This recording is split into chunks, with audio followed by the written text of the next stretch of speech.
Jadi seseorang pun yang mempunyai keahlian, seseorang yang mempunyai banyak harta itu belum tentu bisa jadi wirausaha. Oh, oke. Berarti Tanpa ada keberanian. Oh, Jadi berarti modal utama dan-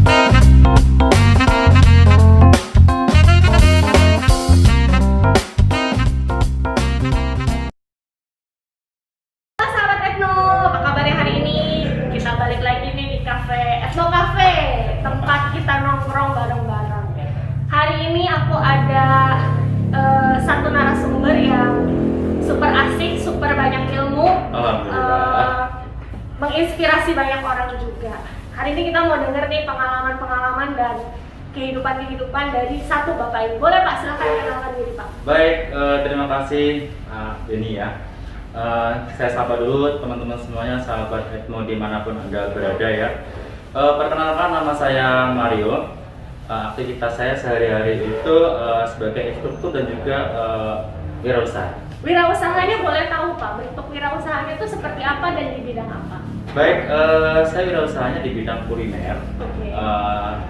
Saya sudah bangun usaha ini sejak belajarnya, bisanya itu dari tahun 97 sampai sekarang. Saya usaha yang pertama adalah bakso Bang Jono. Berikutnya wedang ubi dan empon-empon. Oh, oke. 97 itu Bapak sudah lulus kuliah, Bapak sudah kerja atau bagaimana Pak? Saya tahun 97 itu mulai mengawali karir saya di bidang wirausaha itu jualan bakso itu masih di baru lulus SMP. Wah. Baru lulus SMP. Oke. Jadi ceritanya itu saya perantau gitu ya, dari Sragen, saya kelahiran di Sragen, lalu ke Makassar, saya jualan bakso. Jadi ketika saya paginya itu bangun pagi, saya ke pasar atau bantu-bantu di rumah tuh bikin bakso. Jam 7 saya ke sekolah, saya STM waktu itu ya. Saya sekolah belajar di STM, pulang sekolah itu saya jualan bakso dorong. Oh, oke. Dorong seperti itu. Wah, luar biasa juga berarti ya gitu. Nah, terus sekarang kegiatan Bapak nih apa nih Pak? Tadi Bapak bilang Bapak tuh instruktur ya Pak, untuk melatih kan, membuat pelatihan lah ya untuk orang-orang. Itu dalam bidang apa Pak? Terus pelatihannya tuh pelatihan apa sih? Macam-macam ya.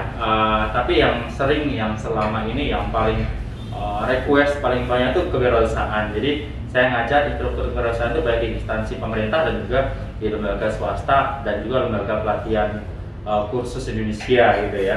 Jadi pelatihan-pelatihan yang saya ajarkan itu mulai dari motivasi bagaimana membangun usaha dan juga bagaimana membangun wirausaha sejak dini. Oke. Gitu. Jadi sejak dini pun itu sudah bisa berwirausaha sebenarnya. Berwirausaha, Pak? setiap orang tuh bisa sebenarnya mau jadi wirausaha, semua tuh bisa. Oh, oke. Kira-kira tuh karakter atau ciri khas, maksudnya sesuatu yang harus dimiliki oleh seseorang kalau dia mau wirausaha tuh apa sih Pak? Modal utama untuk seseorang itu agar berhasil di bidang wirausaha adalah berani. Jadi Oke. seseorang pun yang mempunyai keahlian, seseorang yang mempunyai banyak harta itu belum tentu bisa jadi wirausaha. Oh, oke. Berarti Tanpa ada keberanian. Oh, Jadi berarti- modal utama adalah keberanian. kalau misalnya nggak berani, mau punya banyak duit, mau punya banyak ilmu, mau jadi orang paling pintar di dunia, nggak akan bisa ya Pak? Nggak akan bisa melangkah sebelum ada jiwa berani dulu. Tapi saya setuju sih memang sahabat Etno, karena memang kalau misalnya kita nggak berani, pemikiran kita tuh ya udah nggak stuck di situ aja. Kita belum jalan tapi udah takut rugi. Kita belum jalan tapi aduh takut nggak laku, takut usahanya gagal. Padahal kadang ketakutan kita belum tentu jadi nyata ya Pak ya. Jadi usaha itu bukan hanya sekedar dibayangkan atau diangan-angankan, tapi usaha itu ya harus dijalankan. Nah, betul, setuju. Kadang kita kebanyakan berangan-angan nih Pak. Berangan-angan. Saya pengen orang kaya, saya pengen usaha banyak, tetapi nggak dijalankan mana bisa, itu hanya cuma mimpi dan angan-angan. Mendingan kita makan singkong tetapi beneran Oh iya daripada betul. makan roti tetapi cuma dalam mimpi. Waduh, keren banget tuh bahasanya. Oh iya, kadang ya kita juga mikir nih Pak, kalau misalnya kita mau wirausaha, kita lihat orang lah ya, Iya, orang iya, tuh iya. udah berhasil Heeh. punya restoran misalnya, restorannya udah banyak franchise-nya. Mereka tuh, nggak usah mereka sih, saya pun ya, kita itu mikir mereka tuh istilahnya dari lahir udah jadi bos gitu. Tapi sebenarnya gimana sih Pak? Apa ada nggak sih Pak rintangan kejadian gitu loh dalam menuju puncak gitu Pak. Baik sahabat Etno dimanapun Anda berada ya, kadang-kadang kita melihat seseorang itu kok langsung cepat-cepat kaya gitu, atau faktor keturunan Iya gitu betul, ya. warisan gitu ya. Tetapi untuk menjadi wirausaha sendiri yang sukses itu di samping bakat juga ya, memang nasib, tetapi wirausaha itu juga bisa dipelajari ternyata. Oke. Berarti nggak tergantung orang, nggak tergantung bakat juga semua itu ya. bisa dipelajari gitu ya. Seperti itu teman-teman. Keren banget sih, memang benar-benar itu yang harus kita tanamkan di diri kita masing-masing, sahabat Etno. Jadi bakat itu sahabat Etno ya, bakat itu memang ada bawaan dari lahir. Betul. Tetapi bakat tersebut juga bisa dipelajari. Oke, nah itu benar, itu yang harus kita tanamkan di dalam diri kita, dalam pemikiran kita, mindset kita, bahwa kalau orang lain bilang lu nggak punya bakat, jangan ditelan mentah-mentah, karena kita bisa belajar, betul kan Kak? Betul. Nggak usah dengerin kata orang ya lu mah nggak ada bakat jualan gitu. Nah suka begitu tuh Pak. Suka ya. Kadang kan kalau misalnya kita udah mau mulai sesuatu ya Pak, terus ada orang yang ngomongnya tuh menjatuhkan. Iya. Itu kan pasti bikin kita down kan. Down. Aduh nggak pengen lanjut. Nah, Bapak dari perjalanan Bapak tuh dulu jualan bakso sampai sekarang, ada nggak sih Pak kejadian atau omongan-omongan deh dari orang lain yang bikin Bapak tuh down, nggak pengen lanjut lagi gitu? Kira-kira apa tuh Pak? Ada ceritanya nggak Pak? Aku jadi terharu, aku jadi teringat masa lalu perjuangan saya menuju wirausaha seperti ini, yang bisa mandiri seperti ini. Itu jadi aku ingat, aduh sampai aku mau meneteskan air mata. Itu perjuangan saya dulu waktu sekolah gitu ya, dan berjualan itu harus seimbang. Bagaimana kalau saya misalkan sekolah tapi nggak berjualan, gimana saya bisa bayar gitu ya. Tapi kalau saya berjualan terus, saya akan selamanya akan menjadi penjual. Iya, nggak sekolah. Ada selentingan yang dengar saya, bahkan berbicara di depan saya gitu. Kamu itu nggak rajin banget ya jualan. Kamu tuh nggak bantuin kakak kamu rajin. Sedangkan orang-orang itu jualan baksonya rajin. Teman-teman semua itu hanya fokus berjualan, jual bakso. Tetapi saya harus bisa membagi antara waktu berjualan bakso dan juga harus belajar gitu ya. Jadi ketika saya mendengar kata-kata seperti itu, saya buat motivasi. Saya bisa beli suara kamu di kemudian hari. Saya menyatakan seperti itu. Dahsyat sekali ya. Saya bisa beli suara kamu di kemudian hari. Tekad saya seperti itu. Saya harus berjualan bakso, tetapi harus belajar juga. Gimana ketika saya harus berjualan bakso dan nggak belajar, selamanya akan jadi jual bakso. Iya betul. Tetapi kalau ketika saya berjualan bakso, berikutnya saya juga rajin belajar. Berikutnya saya malahan sampai seperti ini. Saya bisa mengajar penjual bakso malah. Oh iya betul. Sekarang penjual bakso mengajar penjual bakso. Orang tersebut yang bicara sama saya masih selamanya menjadi penjual bakso. Betul. Tapi saya sudah bisa mengajar penjual bakso sekarang. Itu ilmu yang saya peroleh ketika saya bisa menyeimbangkan antara berdagang wirausaha dan juga pendidikan. Jadi pendidikan itu juga penting. Oh oke. Pendidikan betul. Aku setuju banget, pendidikan itu penting. Cuma kadang ya Pak ya, kita ini tuh sahabat-sahabat Etno juga pasti ngerasain nih. Kalau misalnya kita sudah cari duit waktu kita lagi sekolah, kadang tuh udah nikmat, aduh punya duit, bisa jajan, bisa belanja, bisa ke salon, bisa shopping ke mall. Kadang tuh kita jadi males Pak buat lanjutin pendidikan kita. Nah, Bapak ada cerita nggak di bidang itu? Pernah nggak sih Pak kepikiran, udah jualan aja lah gitu? Aku sih dari kecil memang cita-cita saya itu menjadi instruktur ya. Instruktur ya, cita-cita dari kecil. Bahkan aku dari kecil itu nggak mau pakai celana levis, itu aku nggak mau. Aku maunya celana kain seperti ini. Kenapa? Saya bangun cita-cita saya itu dari kecil. Saya pengen jadi instruktur, kalau nggak guru lah minimal seperti itu. Jadi saya untuk menuju jadi instruktur memang dari kecil. Jadi saya bangun kepercayaan saya itu memang dari sana gitu loh. Ada selentingan yang ada yang down dan sebagainya itu. Bahkan saya termotivasi terus ya, pengen mewujudkan cita-cita saya menjadi wirausaha, pengajar dan sebagainya itu memang dari kecil gitu. Nggak membuat saya down. Dahsyat loh ya berarti. Anak-anak kecil kan biasanya mimpinya siapa? Apa cita-cita kamu? Dokter, pilot, instruktur kan? Aku dari kecil. Berarti sekarang sudah mencapai mimpi ya Pak hitungannya ya? Aku itu dari SD itu sudah kelas 1 SD aku sudah suruh ngajar. Wah. 1 SD. Kelas 4. kelas 6. Jadi kelas 1, kelas 4, kelas 6 itu aku sudah biasa ngajar di depan. Wah, dahsyat loh. Berarti emang udah apa ya, sudah mimpi lah ya. Ketika kita suka sesuatu dan emang mimpi kita kan nggak berat ya Pak jalaninnya. Jadi ya. pertanyaan tadi, jadi memang harus seseorang itu di samping mengembangkan usahanya, tetapi juga harus menempuh pendidikan. Kenapa? Suatu saat akan kehilangan kesempatan ketika kayak saya pernah gitu ya. Bapak bisa jadi narasumber di sini gitu ya. Pendidikan saya apa? Baru D3, diploma 3 gitu ya. Syaratnya ngajar itu harus S1. Nah, di situ saya benar-benar berpikiran, saya harus tetap kuliah. Ada Saya harus kualifikasi belajar, istilahnya ya, kualifikasi seperti itu. Jadi memang harus keahlian juga, beda usaha juga, tetapi juga gelar atau pendidikan itu juga penting. Iya betul, aku Iya. setuju. Jadi apa istilahnya, bisnis boleh, jualan boleh silahkan, tapi tetap pendidikan itu penting karena Penting. sebenarnya memang ada masanya kamu memang harus jadi mahasiswa, jadi siswa sampai selesai dulu, baru kita itu melanjutkan mencari uang gitu loh istilahnya. Jadi pesan nggak bisa buat- dibalik ya Pak ya. Jadi pesan buat sahabat Etno dimanapun Anda berada ya, jadi jangan cuma fokus berjualan, berusaha doang, atau hanya fokus di kuliahnya aja atau sekolahnya aja. Anda harus tetap belajar yang namanya wirausaha dan juga menuntut ilmu. Dua-duanya harus berseimbang. Betul, setuju Iya. banget. Nah, lalu nih Pak, tadi kan Bapak bilang Bapak tuh jualan dari setelah SMP ya? SMP ya. Berarti sebenarnya Bapak kan masih ada SMA, ada kuliah lagi kan? Iya. Itu Bapak dapat inspirasi dari mana sih bisa jualan? Apakah di SMP itu ada mata pelajaran berjualan gitu?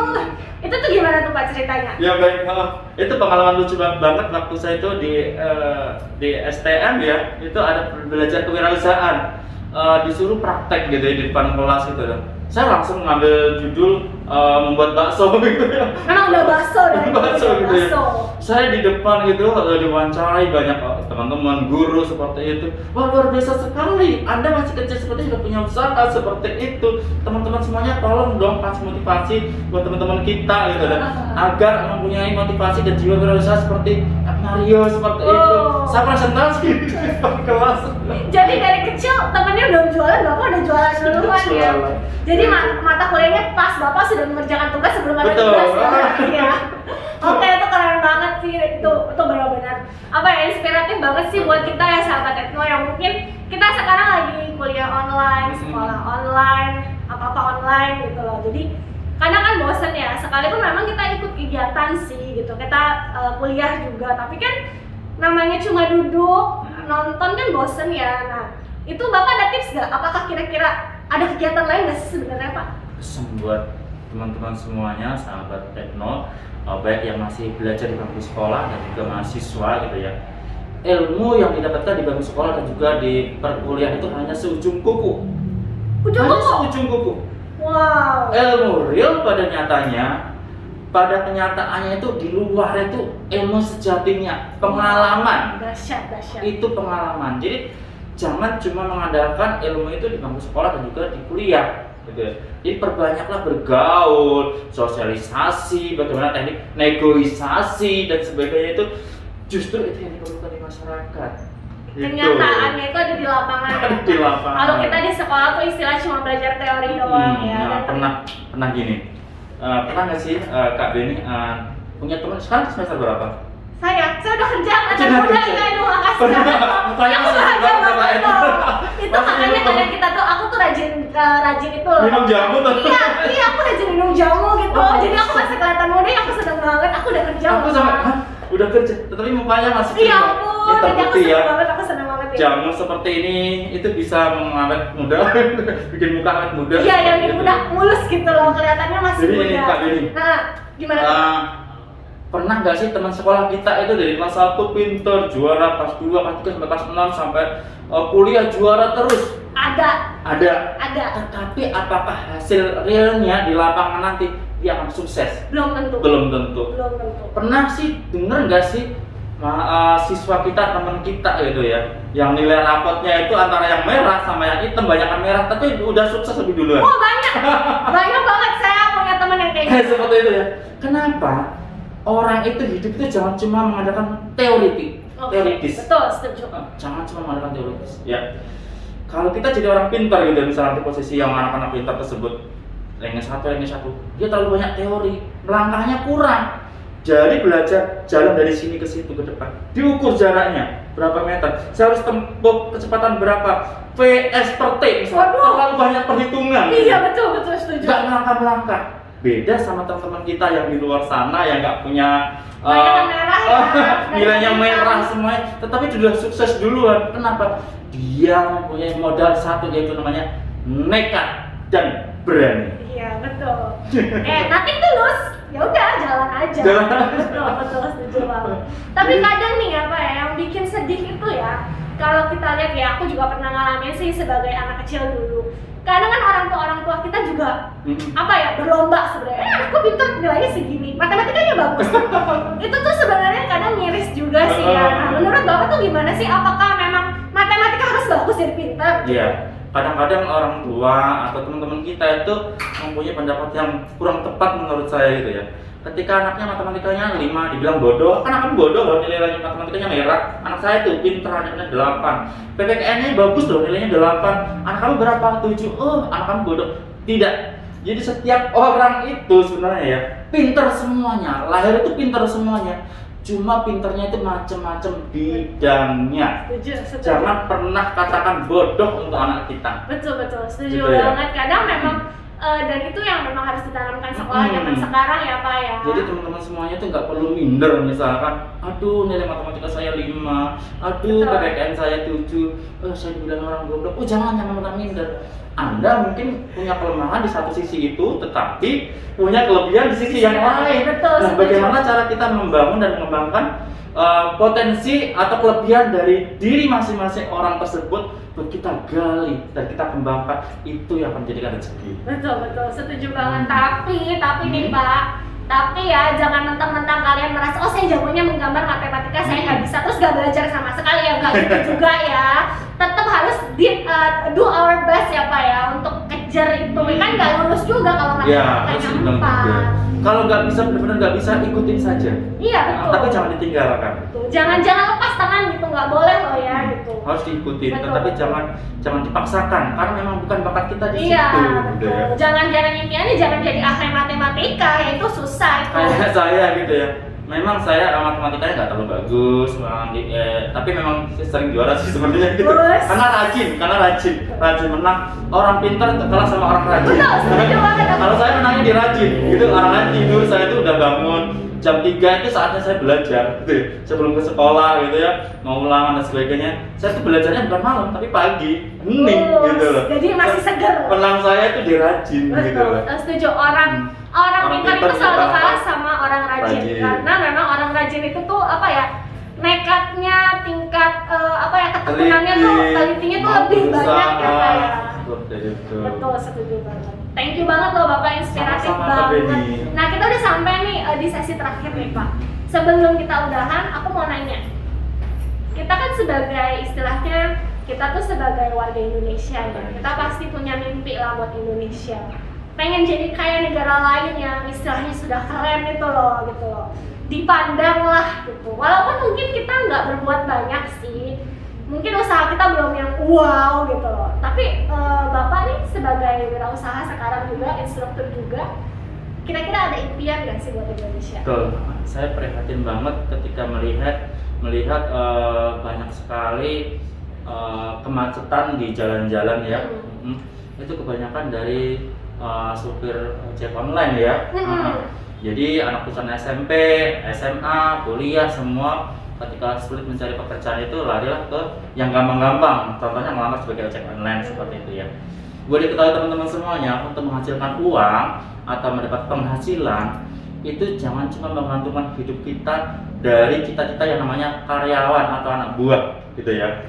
Untuk menghasilkan uang itu ternyata tidak cuma ditempuh atau cuma dari jalan jadi karyawan, melainkan banyak jalan. Betul. Untuk menghasilkan uang tersebut. Salah satunya adalah menjadi wirausaha. Betul. Seperti itu. Kan wirausaha itu justru malahan tidak terduga, kita tidak disuruh-suruh bos gitu ya. Kalau karyawan, coba bayangkan lulusan SMA atau STM paling banter nanti lulusnya operator seperti itu ya. Operator 2-3 tahun, 4 tahun misalnya naik jabatan, PHK kalau nggak dikeluarin seperti itu. Mau ngelamar kerja lagi udah sulit. Betul. Kenapa? Umurnya sudah lewat. Iya. Tetapi ketika kita dari awal sudah mempunyai gambaran, sudah mempunyai pandangan gitu loh. Ternyata untuk menghasilkan uang itu tidak cuma jadi karyawan. Wirausaha itu jauh lebih menjanjikan dan nggak terduga. Dan kita semangatnya itu kalau jadi wirausaha itu nggak ada capeknya. Nggak ada capeknya. Nggak ada capeknya. Maksudnya gimana tuh Pak? Contohnya apa? Senang, happy, Karena passion ya. Betul sekali. Gitu. Seperti itu. Kalau kita suka sesuatu pasti kita jalaninnya happy, nggak Jadi ada buat beban. teman-teman semuanya, buat sahabat Ethno ya, jangan cuma menggantungkan atau bercita-cita menjadi karyawan. Kenapa? Ya tadi seperti saya bilang itu, untuk menghasilkan sesuatu uang atau penghasilan itu tidak cuma karyawan. Jadi wirausaha pun juga bisa, dan jaminan kenyamanan hidup itu justru lebih bagus di wirausaha dibandingkan jadi kuli atau mental kuli seperti itu. Supaya nggak terlalu banyak kita ternyata penduduknya itu banyak orang, tetapi cuma jadi buruh, gitu ya. Nggak enak banget dengernya. Harkat martabat bangsa di mana? Orangnya banyak, tetapi pendidikannya tinggi, tetapi kok jadi buruh?